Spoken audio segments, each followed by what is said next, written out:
করে বিদ্রোহী খেতাব দিছে। আমার প্রধান উদ্দেশ্য, প্রধান দাবি হলো এই বিদ্রোহী খেতাব থেকে আমি মুক্তি চাই। মানে আমরা মুক্তি চাই কি বিদ্রোহী খেতাব থেকে, যে বিদ্রোহী খেতাবটা রাষ্ট্র ষড়যন্ত্র করে দিছে। আমি সেই বিদ্রোহী খেতাব থেকে প্রথম দাবি বিদ্রোহী খেতাব থেকে মুক্তি চাই। কারণ এই বিদ্রোহী খেতাবের জন্য আমার মেয়ে স্কুলে গেলে কথা শুনতে হয়। কালকে আমার বউকে বলে আসলে তো আমি বিদ্রোহ করি না, যেমন আমি সবার কথা বলবো না, সেটা পরে বলবো। মানে যদি আমি অবশ্যই 57 জন আর্মি অফিসার হত্যা হয়েছে, সেখানে আমি সমবেদনা জানাই, ধিক্কার জানাই। এই হত্যাকাণ্ডের সাথে যারা জড়িত তাদের ধিক্কার জানাই এবং তাদের উপযুক্ত শাস্তি চাই। কিন্তু 57 জন হত্যা করতে তো 18,000 20,000 লোক তো জড়িত ছিল না। তাহলে 18,000 20,000 লোকরে কেন সারা বাংলাদেশের চাকরি ইয়াকে বিদ্রোহী দিয়ে তাদেরকে কেন চাকরিচ্যুত করা হলো? সরকারের কাছ থেকে ক্ষতিপূরণ বা সহযোগিতা পাইনি, বরঞ্চ আইনে যেটা ছিল আমরা ন্যায় বিচার পাইনি। আমি শুধু একটা উদাহরণ দেব। ওই সময় আমাদের কোর্টে উকিল নিয়োগ করছে, বলছে উকিল কথা বলতে পারবে না। আমি আজকে আইনজীবী সকল সুশীল সমাজের কাছে এই একটা প্রশ্ন করব, উকিল নিয়োগ করতে পারবে, উকিল কথা বলতে পারবে না, তাহলে আমাদের বিচারটা কেমন হয়েছে? আপনাদের কাছে আমার এই প্রশ্নটা হলো, আপনার কাছে প্রশ্ন হলো, উকিল কোর্টে থাকবে, কথা বলতে পারবে না। অতএব আমাদের রাষ্ট্র তো সহযোগিতা করে না, বরঞ্চ কি করছে আমাদের বিডিআর আইনে, আপনি যদি দেখতে চান আমি দেখাতে পারি, বিডিআর আইনে মানে জেলা কারাগারে রেখে বিচার করার কোনো বিধান নেই।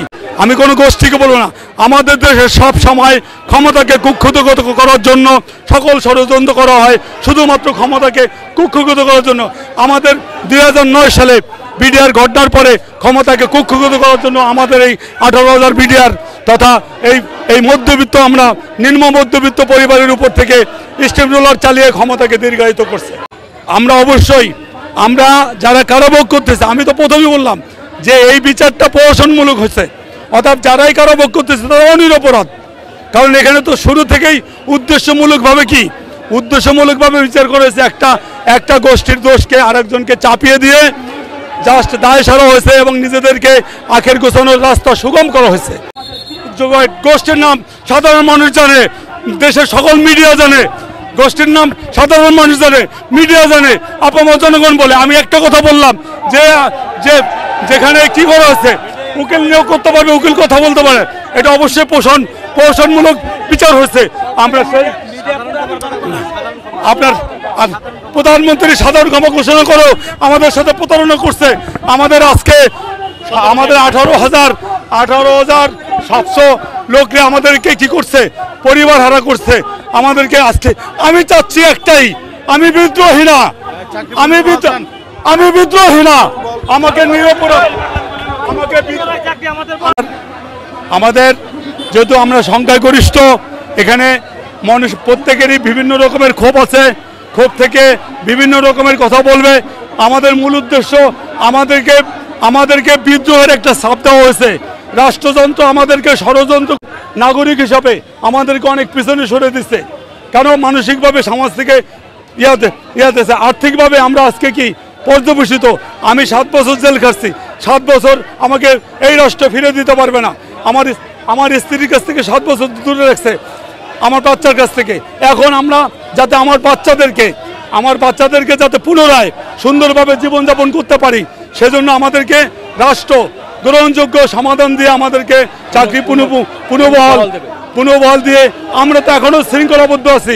গত 15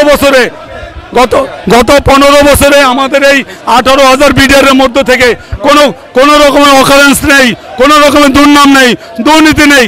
আবার আমাদেরকে এই ক্রান্তি লগ্নে রাষ্ট্র এই ক্রান্তি লগ্নে আমাদেরকে রাষ্ট্র গঠনের যে কোনো জায়গায় সুযোগ দিক। আমরা আসলে এই ব্যাপারে আমি বলবো, এইটা সর্বজন জ্ঞাত।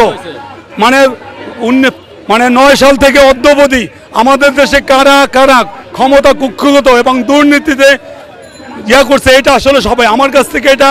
আমি তো একজন আসলে নিম্ন মধ্যবিত্ত পরিবারের একজন সন্তান। আমি নীতির সাথে যুদ্ধ করি।